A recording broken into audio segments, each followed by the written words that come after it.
Oséias capítulo 14, versículo de número 9. Fiquemos de pé nesta leitura. Diz assim, isso aqui já está tudo aceso, né? Diz assim o texto da palavra de Deus: quem é sábio, que entenda estas coisas. Quem é prudente, que a saiba, porque os caminhos do Senhor são retos, e os justos andarão neles, mas os transgressores neles cairão. Eu vou ler de novo. Quem é sábio, que entenda estas coisas. Quem é prudente, que a saiba, porque os caminhos do Senhor são retos, e os justos andarão neles, mas os transgressores neles cairão. Podem se sentar. O profeta Oséias termina as suas profecias com um apelo final. Depois de falar de diversos castigos, depois de dar diversas promessas para o povo de Israel, o profeta Oséias termina o seu livro dizendo uma grande, maravilhosa e eterna verdade. Diz ele para dois tipos de pessoas. Não é para todos que ele fala. Ele fala primeiramente para quem é sábio. Quem é sábio? O sábio é aquele que tem sabedoria. Não é apenas quem tem cultura. Quem tem cultura é culto, mas nem sempre é sábio. O sábio às vezes não tem tanta cultura quanto uma pessoa culta, mas ele é sábio. E o que diferencia? É saber tomar as decisões certas, é saber fazer a coisa certa. Não adianta ter muito conhecimento e pouca sabedoria. Às vezes um pouco de sabedoria é o suficiente para que você tenha uma vida próspera, abençoada e bem guiada. Há certos conselhos de sabedoria que permanecem para o resto da vida. Por exemplo, ser honesto. Você não precisa de cultura para saber que a honestidade é uma necessidade. E a honestidade tem que valer para todas as coisas. Devemos ser honestos. Honestos no emprego do nosso dinheiro. Honestos com as pessoas que estão ao nosso redor, dizendo sempre a verdade. Honestos com o nosso patrão, fazendo o serviço que nos é pedido, ou explicando por que não fizemos o serviço que nos foi pedido. E quando patrões, sendo honestos com os nossos funcionários, pagando corretamente. Sermos honestos com o governo, sendo cumpridores das leis. É interessante que esses radares, esses aplicativos mostram quando vem um radar, para que o motorista que estava a 150 por hora, na hora que passa o radar, vá na velocidade que o radar manda. Isso é falta de sabedoria. Porque não adianta, nós não enganamos a verdade.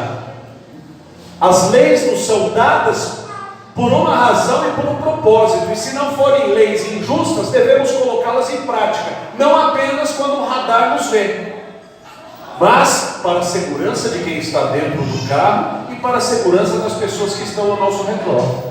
Devemos ser sábios. O sábio é aquele que sabe armazenar para dias difíceis. Aquele que não tem sabedoria, quando recebe algum dinheiro na sua mão, ou recebe algum bem, algum alimento, ele gasta tudo, ele come tudo, ele destrói tudo, ele não guarda nada. Mas quem é sábio faz provisão para dias em que a abundância não será tão grande. A sabedoria faz com que um estudante que vá para a escola, seja ela a mais simples que tiver, ultrapasse o que o professor está a ensinar, porque ele vai atrás das respostas, ele vai atrás dos fundamentos, ele quer se preparar, ele não depende exclusivamente do que aquele professor ou do que aquela escola está ensinando. Por quê? Porque na sua sabedoria, ele recebe dos professores a diretriz, mas o desenvolvimento é dele. Eu tinha um professor que dizia assim: o bom aluno é que faz a boa escola. A boa escola, ela só é boa porque o aluno é bom, porque ele se empenha, ele se aplica, e não importa o quão humilde seja a escola, se o aluno se prepara, ele pode galgar degraus no seu preparo e galgar degraus na sua vida profissional, na sua vida social, na sua vida acadêmica. O homem sábio na administração da sua casa sabe os devidos papéis que deve exercer: pai de família, chefe da família, orientador, amoroso, protetor da esposa.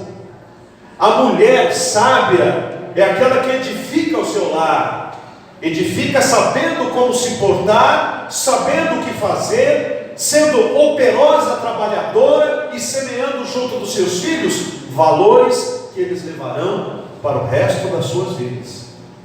Estas famílias de gente sábia são uma riqueza para o bairro onde moram, para o sítio onde estão, para a cidade onde se instalaram. São pessoas que fazem bem e não mal. São companhias que são esperadas, não companhias repulsivas. Portanto, Oséias escreve para quem é sábio. Está escrito assim: quem é sábio, que entenda estas coisas. E depois ele fala a respeito de outro tipo de pessoa. Qual é? Quem é prudente, que a saiba. A prudência, meus irmãos, e o caldo de galinha não fazem mal para ninguém. E o que é a prudência? A prudência é o que eu não vi na Fernão Dias quando eu estava vindo para cá. Eu vi dois carros muito possantes, carros poderosos, carros que podem fazer até 200 por hora, acelerando, buzinando, não dando certo, e correndo um atrás do outro.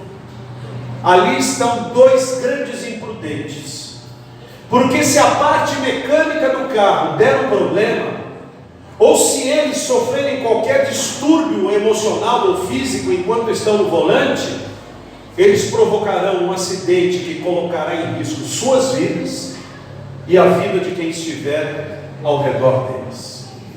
Há algum tempo atrás, um grave acidente aconteceu numa parte de uma estrada, e dezenas de carros pararam com pessoas que tiraram o celular para filmar as pessoas machucadas lá. Um caminhão que não sabia de nada, desgovernado, veio e passou em cima de dezenas de outras pessoas. Precisava daquelas pessoas morrerem ali? Não precisava, mas a imprudência fez com que elas estivessem no lugar errado, na hora errada. E a imprudência que tem ceifado a vida de milhões de pessoas. Numa pandemia como a nossa, a imprudência levou pessoas a não observarem as orientações da saúde com relação ao uso de máscaras, e muitos nem sequer tomaram vacina, porque pensam que estão acima de qualquer pandemia, quando na verdade isso se chama imprudência. A imprudência é o que faz de um estudante alguém que não se aplica nos seus estudos. Ele pensa que, por ser jovem, por ser adolescente, ele realmente está abafando, mas na verdade ele está estragando o seu futuro. A imprudência é que faz as pessoas saírem da igreja, abandonarem os caminhos do Senhor, não lerem as Escrituras, não dobrarem os joelhos e orar. Por quê? Porque elas não sabem que correm grande risco, abandonando o caminho de Deus, o aprisco do Senhor. Portanto, Oséias fala para dois tipos de pessoas: são os sábios e são os prudentes. E a estes ele diz o seguinte: ele diz assim: quem é sábio, que entenda estas coisas; quem é prudente, que as saiba. Porque, e aqui ele diz o porquê que ele está escrevendo: porque os caminhos do Senhor são o quê? São retos. Os caminhos do Senhor são retos. Deus não usa vielas, Deus não usa encruzilhadas, Deus não usa atalhos. A vontade de Deus é sempre clara. Por exemplo, na vida moral, o nosso corpo é templo do Espírito Santo, e como templo do Espírito Santo deve ser mantido limpo, longe de qualquer prostituição. O caminho de Deus é reto, o caminho do homem não. O caminho do homem inventa modas, mas o caminho de Deus é reto. Por exemplo, com relação à vida financeira, a Bíblia diz: a ninguém devais coisa alguma, senão o amor com que vos ameis uns aos outros. E aquele que se endivida está longe do caminho reto de Deus, porque o caminho reto de Deus é viver sem dívidas. Mas e quando não tem os recursos? Mateus 6,33 nos diz o que fazer: buscai, pois, em primeiro lugar o reino de Deus e toda a sua justiça, e as outras coisas vos serão acrescentadas. Deus atende orações, e Deus também dá trabalho, Deus também dá coisas para se fazer, através das quais nós poderemos suprir as necessidades. Então quem é sábio e quem é prudente sabe: o caminho de Deus é reto, não é torto. Deus não trabalha com as entrelinhas, Deus não trabalha com cláusulas minúsculas, Deus não trabalha com o engano, Deus trabalha com a justiça. Por isso a conversão é uma coisa que muda a pessoa, muda completamente. Quem falava palavrões, agora não fala mais. Quem roubava, agora não rouba mais. Quem se prostituía, agora não se prostitui mais. Quem era preguiçoso, agora é operoso. Quem não tinha um rumo para seguir, agora sabe bem onde quer chegar. O caminho de Deus é reto, reto em todos os sentidos. E ainda continua o texto dizendo: os caminhos do Senhor são retos, e os justos andarão neles. Quer dizer, quem é do Senhor anda nos caminhos do Senhor. Não adianta dizer que é do Senhor e andar nos caminhos tortuosos do mundo. Há muitas pessoas por aí hoje em dia que se dizem cristãs, que se dizem evangélicas, que se dizem gospel, mas elas vivem no caminho tortuoso do pecado. Gente que cria canais na internet, gente que faz músicas de baladas dos sábados, dos domingos, gente que propaga a promiscuidade e se diz evangélica, e se diz cristã. Estes não são os caminhos do Senhor. Os caminhos do Senhor são retos. Os caminhos do Senhor não têm mentira. Os caminhos do Senhor não são dúbios, não são duplos. Jesus disse, o Novo Testamento diz que a nossa palavra seja sim, sim, não, não. O que passar disto é de procedência maligna. Então a vida do crente deve ser a mesma dentro da igreja e a mesma fora. A mesma na igreja e a mesma em casa. A mesma na igreja e a mesma no trabalho. A mesma na igreja e a mesma na sua profissão. Ele deve ser honrado, pois em todo lugar por onde for, saberão que ele é um servo ou uma serva do Senhor, que ele anda nos caminhos de Deus, que ele não anda torto, que ele não anda fazendo coisas erradas, ou com negociatas, ou com politicagens, ou com mentiras. Ele não engana, ele fala a verdade. O caminho do crente deve ser este tipo, um caminho reto, e é um caminho seguro. O caminho reto é seguro, você pode andar nele e não vai sofrer acidentes. Diz o texto: porque os caminhos do Senhor são retos e os justos andarão neles, mas os transgressores neles cairão. Por isso há tantas pessoas que começam a viver no Evangelho e saem, começam a ouvir a palavra de Deus e abandonam, começam a mergulhar no conhecimento do Senhor Jesus Cristo e daqui a pouco perdem a fé, supostamente que tinham, mas a verdadeira fé, se realmente existisse no coração, não seria perdida, porque os que conhecem o Senhor, que são salvos para sempre, não são salvos por um tempo. Quem conhece ao Senhor é regenerado. Vocês já viram um grão de feijão quando nasce? Você joga o feijãozinho no chão e daqui 3 dias está lá o talinho subindo e as 2 folhinhas. Já pensou se o pé de feijão olhasse tudo e falasse: ah, não gostei, aí ele volta a ser feijão? Isso acontece? Não, porque depois da metamorfose, depois de eclodir a semente, depois da germinação, não tem volta. Ele foi transformado, ele não é mais um grão de feijão, ele é um pé.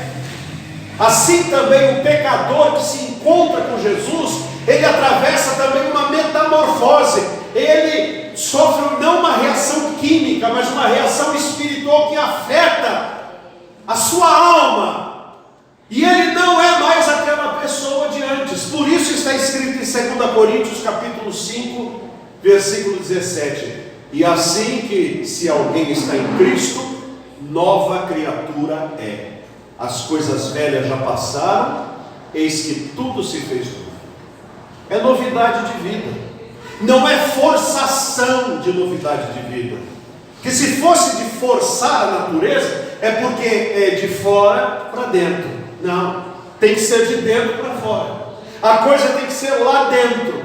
Um grão de pipoca, depois de estourado, ele não volta a ser grão. Assim um pecador, depois de vir pela fé ao Senhor Jesus, arrependido de seus pecados, quando é salvo, ele é nova criatura. Jesus disse assim: que ninguém os arrebatará da minha mão. Jesus diz que o Pai que nos deu é maior do que tudo, e das mãos de meu Pai ninguém pode tirar. Ele disse: dou-lhes a vida eterna, nunca hão de perecer. E João o apóstolo diz assim: somos formados de uma semente incorruptível, quer dizer, ela não estraga nunca. Mas e se o cidadão abandona? Ou é o filho pródigo e vai voltar chorando, ou é porque nunca conheceu Jesus de verdade, que se tivesse conhecido, não tinha passado por uma situação dessa. Por isso eu quero conclamar, meus queridos irmãos, a que nós aceitemos o apelo que Oséias faz no final do seu livro. Ele faz o apelo para 2 tipos de pessoas. Quem são essas pessoas? Os sábios e os prudentes. E ele diz o seguinte: os caminhos do Senhor são tortuosos, não é isso? Sim ou não? Como são os caminhos do Senhor? São retos, e os justos andarão neles, mas os que são transgressores sairão fora, porque não aguentam, não suportam, porque não está neles, não faz parte de sua natureza, é contra a sua própria existência. Mas quando nós encontramos Jesus, andar nos caminhos de Deus é prazeroso, é algo que traz felicidade. Como diria o salmista: até o pardal encontrou casa e as andorinhas ninho para si, e eu encontrei os teus altares, Senhor, Rei meu e Deus meu. Aí eu viverei feliz. Não há prazer maior no coração de um crente do que estar na presença de Deus. Não há alegria maior no coração de um crente do que ler a sua palavra, orar e compartilhar do Evangelho do Senhor para aquele que não o conhece. Que o Senhor Deus aplique esta palavra aos nossos corações. Amém.